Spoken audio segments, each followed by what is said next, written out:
Bonjour à toutes et à tous, bienvenue dans cet nouvel épisode de l'émission Histoire inspirante. Je suis très heureux de vous retrouver pour partager un nouveau témoignage. Alors aujourd'hui, j'ai l'occasion d'accueillir Edith Gay. Edith est la trésorière de la Fédération France-Sud. Mais avant d'être trésorière, elle a eu un long parcours, un parcours de vie enrichissant, impactant, et c'est ce que nous voulons vous partager aujourd'hui dans Histoire inspirante.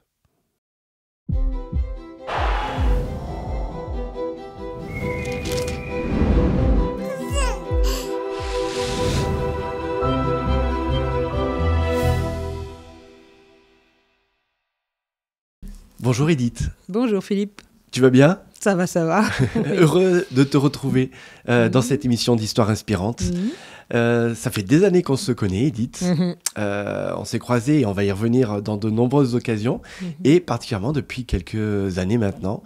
On se croise encore plus, presque au quotidien, ici à la Fédération, puisque tu y es trésorière. Comment tu t'es retrouvée à la Fédération en tant que trésorière ? En fait, j'avais un travail.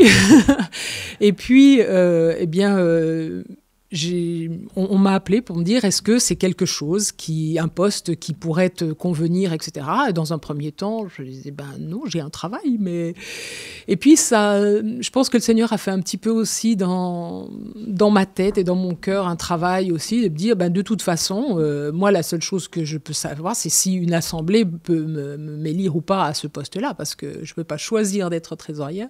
Mais du coup, c'est ce qui s'est passé à l'Assemblée de 2022. On m'a demandé mon avis et est-ce que si j'étais d'accord, si ce poste se présentait pour moi. Et puis j'ai répondu oui et voilà, je suis là depuis. Alors, très heureux que tu sois avec nous. On va faire un flashback, on va revenir en arrière où tout a commencé. Ouais. Le lieu où tout a commencé, c'est... alors, peut-être que beaucoup ne le savent pas, mais tu viens d'Algérie. Exactement. Tout a commencé là-bas, dans Ouais. une période... alors, tu étais toute petite, hein, Ouais. tu avais... Une année. Voilà, donc, mais c'est des événements que beaucoup de nos éditeurs connaissent, ce qu'on a appelé d'ailleurs les événements d'Algérie, qui après, aujourd'hui, on a requalifié en la guerre d'Algérie. Exactement. Toi, tu es une jeune enfant née dans l'église dans ce contexte-là. Voilà, c'est ça. Ma famille est adventiste, mes deux grands-mères sont adventistes. Elles ont connu le message dans un tout petit village, mais voilà, il s'avère qu'à Alger, il y a un temple adventiste et il y a une belle communauté adventiste à Alger. Mes parents, ma famille, mes oncles, mes tantes, tout le monde est là.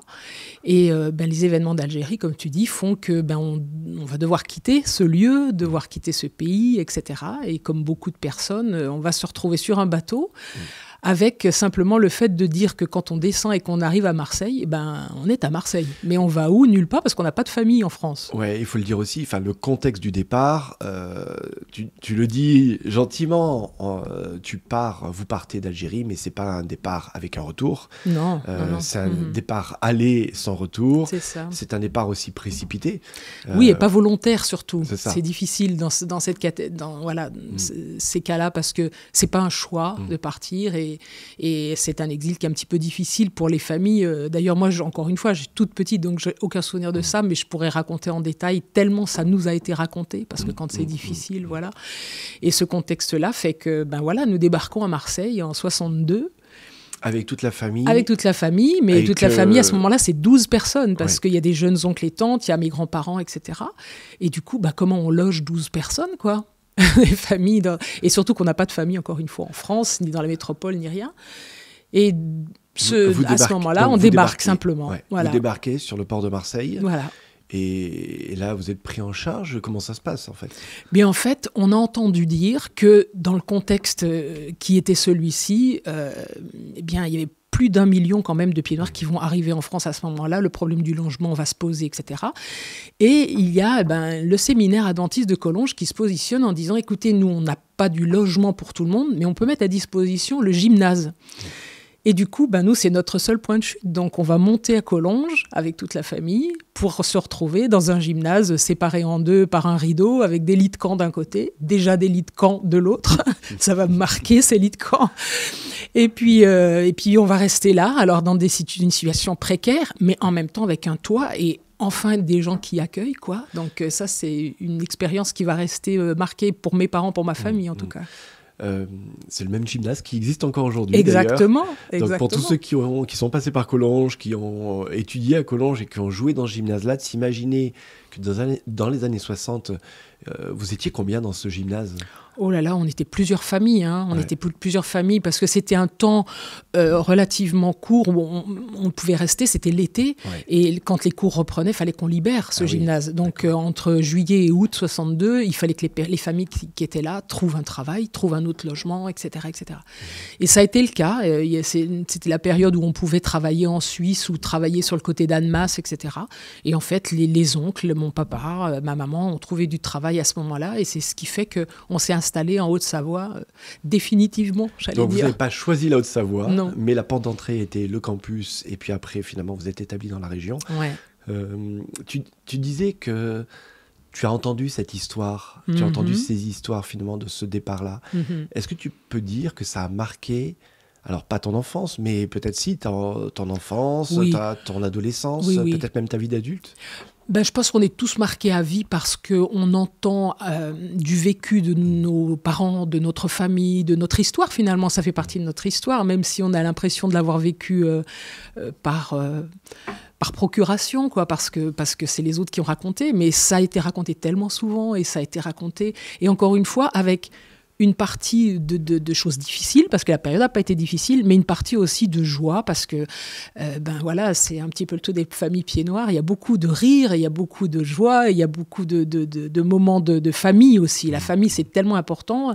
Et la famille, c'est pas la famille au sens strict des parents et des enfants, mais il y a les oncles, les cousins, etc. Donc tout ça, ça a donné une ambiance familiale très, très vive et qu'on connaît encore aujourd'hui. C'est-à-dire qu'on est cousin-cousine, mais même à 50 ans, 60 ans, on est encore comme avant, toujours aussi proche, quoi. Est-ce qu'à ce moment-là, déjà, il y avait une démarche de foi dans la famille ? Alors, vous étiez croyant, adventiste, on l'a dit, mais comment, justement, tes parents, peut-être, ou, j'ose pas te dire toi, comment vous l'avez vécu, justement, au niveau de la foi ?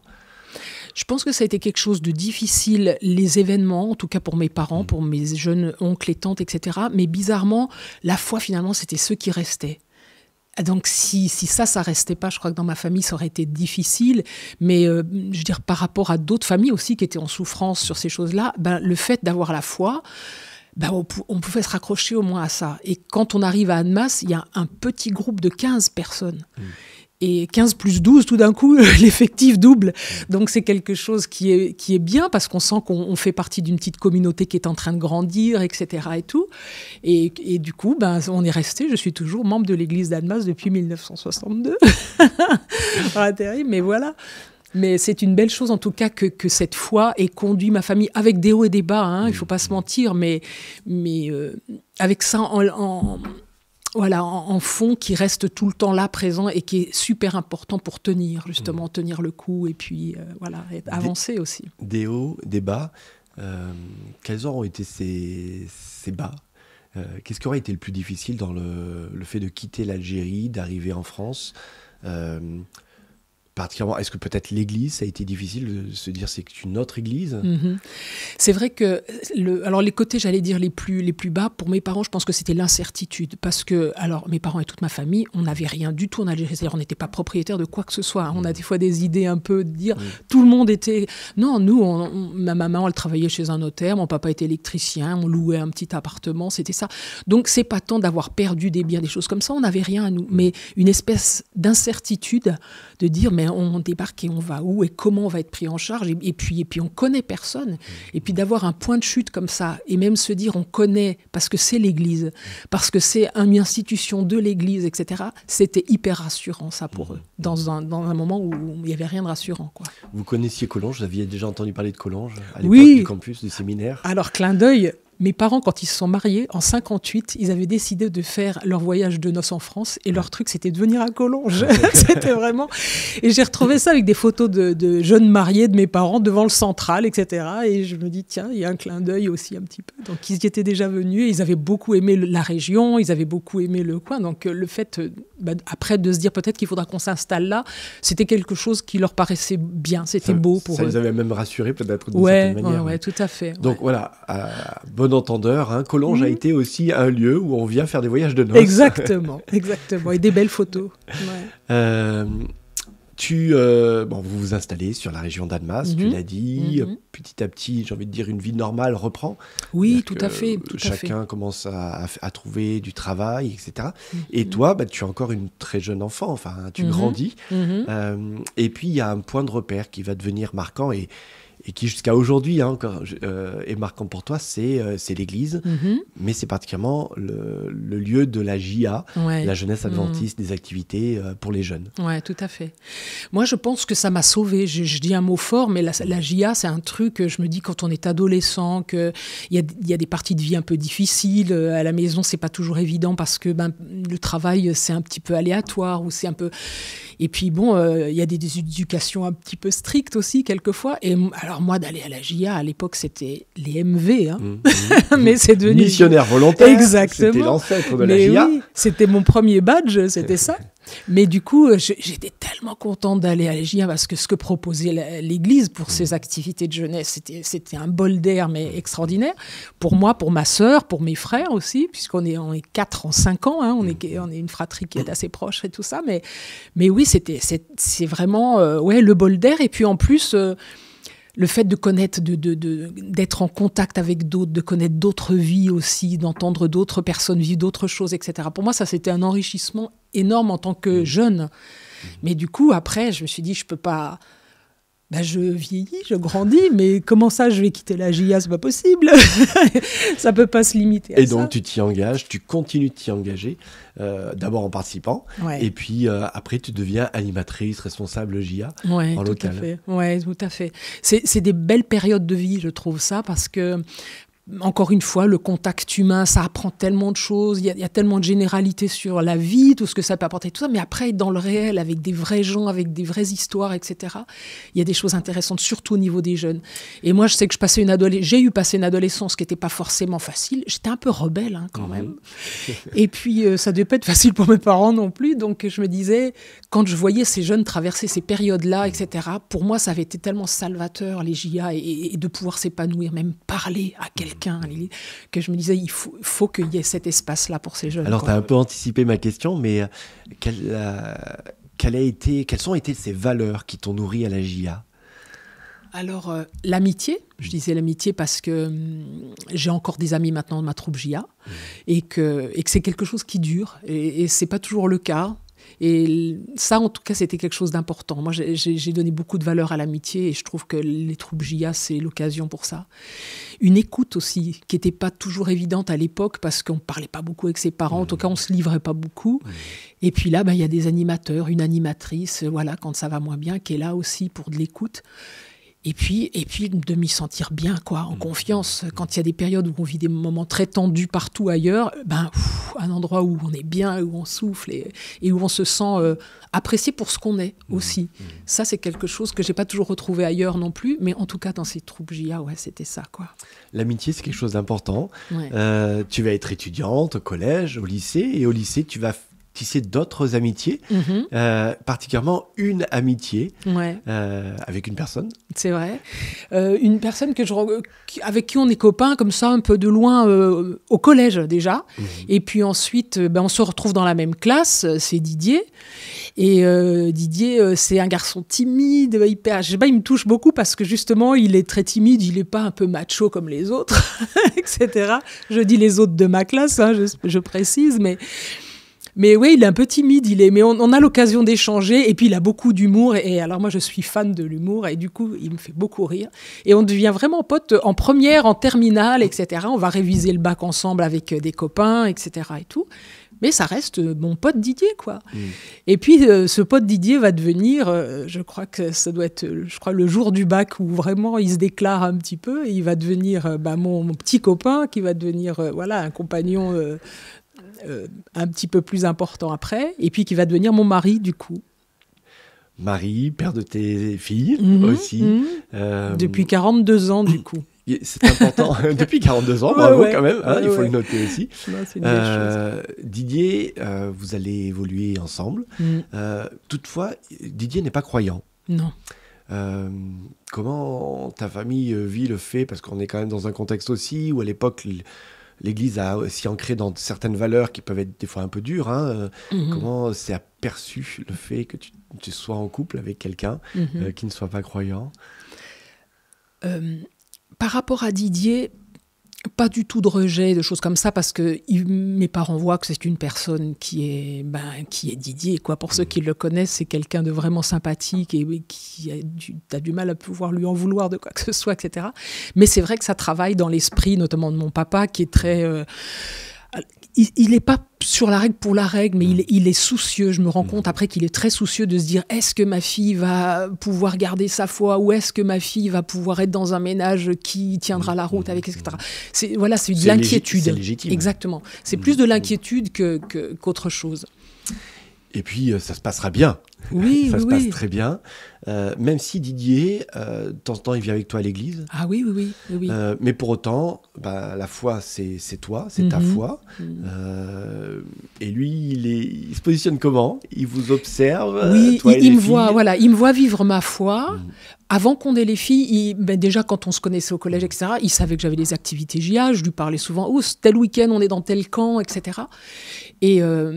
il trouvait ça chouette, il n'arrivait pas à s'identifier, mais il trouvait ça bien, parce qu'il disait, c'est des chouettes valeurs quand même, c'est bien, c'est des... Voilà, il y a des bonnes choses là-dedans. Parce que, tu me l'as dit hors antenne, mais il n'a pas d'arrière-fond chrétien, croyant. Non. Sa famille est catholique, mais pas pratiquante du tout. Okay. Et lui n'est jamais allé, même à l'église ou quoi que ce soit. Il a dû aller pour des... Voilà. Ouais. Okay, donc, il n'y a pas d'arrière-plan. Non. Mais pourtant, il est là. Alors, on va y revenir dans un instant, parce que ton engagement dans l'Église, tu l'as dit, c'est la JA, c'est l'animation dans la JA, la responsabilité de la JA.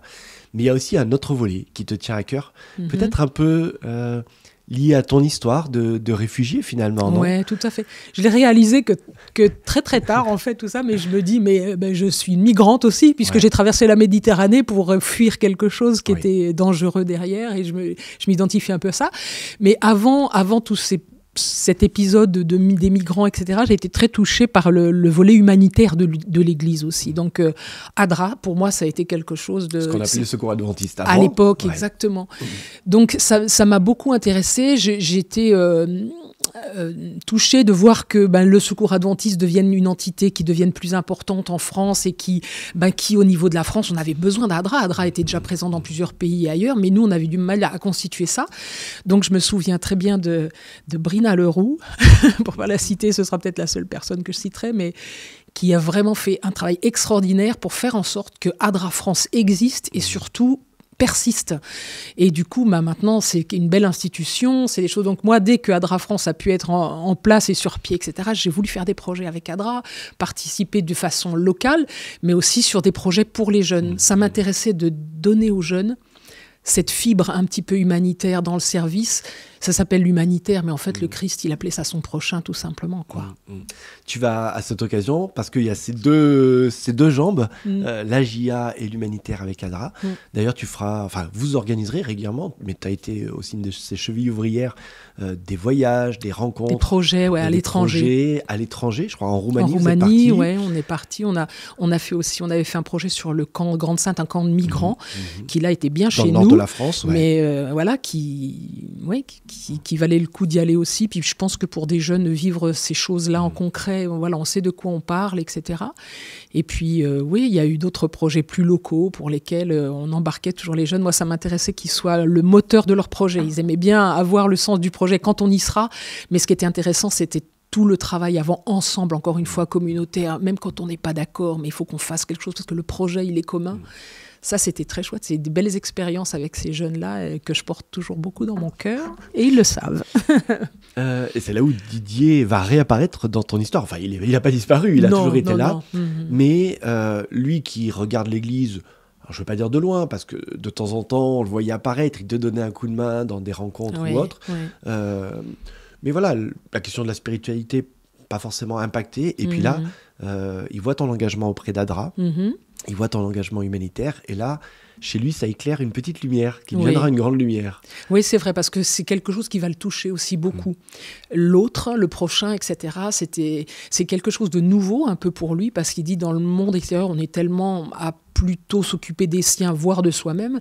Mais c'est quelque chose qui le touche beaucoup. Et du coup, il va être de plus en plus sur les projets avec nous. C'est-à-dire, soit il va être dans la préparation, mais au camp de Grande-Sainte, par exemple, c'est lui qui est allé avec les filles, etc. Et oui, il se sent touché par ça. Et puis, il sent que finalement, toute cette foi, tout ce qui est un peu nébuleux pour lui, qui est du domaine de la spiritualité, ça prend vraiment sens dans du concret, dans de la vie, dans de l'engagement. Alors encore une fois, c'est pas juste moi, c'est parce que moi j'étais là-dedans, etc. Mais il y a l'Église autour, il y a les jeunes autour, tout ça, ça le touche beaucoup. Il aime beaucoup aussi travailler avec les jeunes. Donc c'est quelque chose qui commence à le travailler un petit peu. Alors, mais ça fait un moment qu'on est mariés déjà. On va pas trop en dire parce que j'aimerais énormément qu'un jour il vienne à ce micro. C'est une invitation à peine déguisée pour que lui nous raconte aussi ce qu'il a vécu. Mais en tout cas, tu le disais tout à l'heure, vous êtes mariés depuis 42 ans, c'est bien ça. 42 ans. Et son parcours fait que petit à petit, il s'éveille à la fois à cet engagement pour l'autre. La foi devient quelque chose de très concret. Et puis, il suit des études bibliques. Il se fait baptiser. Après combien d'années de mariage il se fait baptiser ? 26 ans. J'ai attendu 26 ans. Je dis j'ai attendu, mais en même temps, je me dis, le Seigneur, il a des projets dans son temps, avec son temps à lui, etc., pour les personnes. Et puis, encore une fois, Didier va être très touché par le côté humanitaire, par cette foi concrète, mais c'est ça qui va l'amener à une spiritualité qui, là, va lui faire découvrir Jésus. Et Jésus, pour Didier, ça, c'est le déclic, quoi. C'est le déclic de sa spiritualité, tout est là-dedans, tout est là. Alors, il ira même plus loin encore, mais encore une fois, j'espère qu'il nous en parlera. C'est dans un engagement d'aumônerie, carrément. Il prend une... C'est plus simplement, j'ai adhéré à une communauté de foi, mais c'est que je deviens acteur spirituel aussi, d'une certaine manière. On ne va pas plus en dire là, comme ça fait un petit peu le trailer pour la prochaine fois. Pour la prochaine émission. Oui, il faut voir avec lui, bien sûr. Mais je reviens sur ton parcours. J'imagine qu'à ce moment-là, quand tout d'un coup, après autant d'années, il se fait baptiser, chez toi, tu te dis quoi ? Merci Seigneur.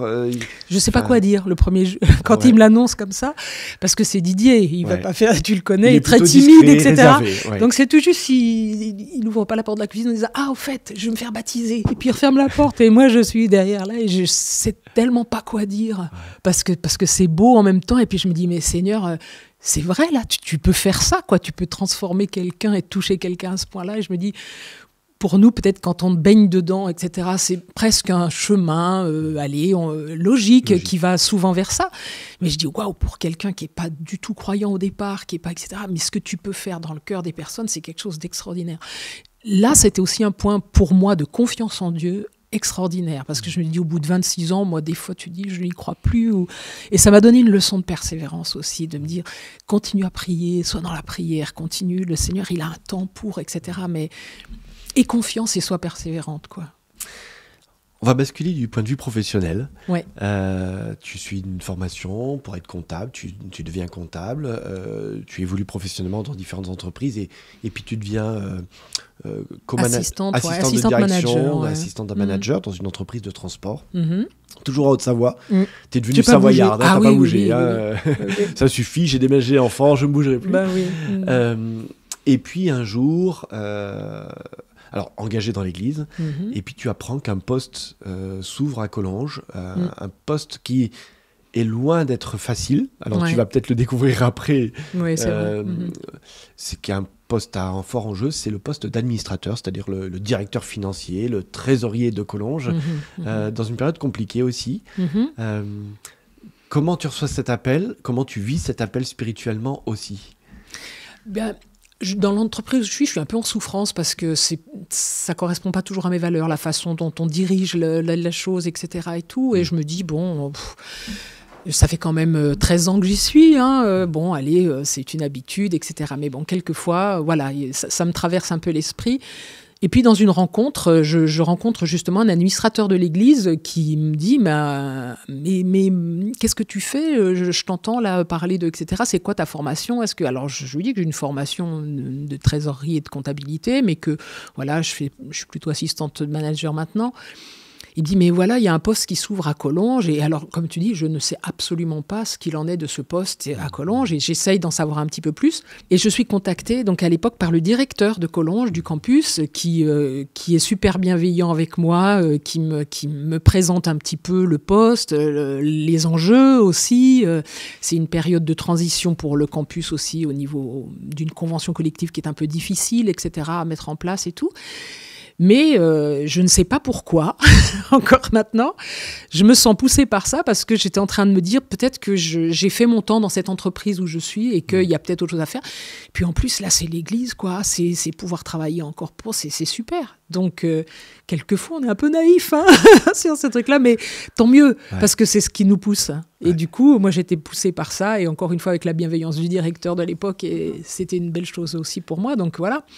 Et ça a duré 3 ans, 3 années, ou difficile parce que sur le plan financier tout court, c'était des années un peu serrées, tendues, etc. Où c'était pas évident de dormir tous les soirs en disant c'est bon, super, demain matin il y a tout ce qu'il faut, etc. Il y avait beaucoup de questionnements, des choses.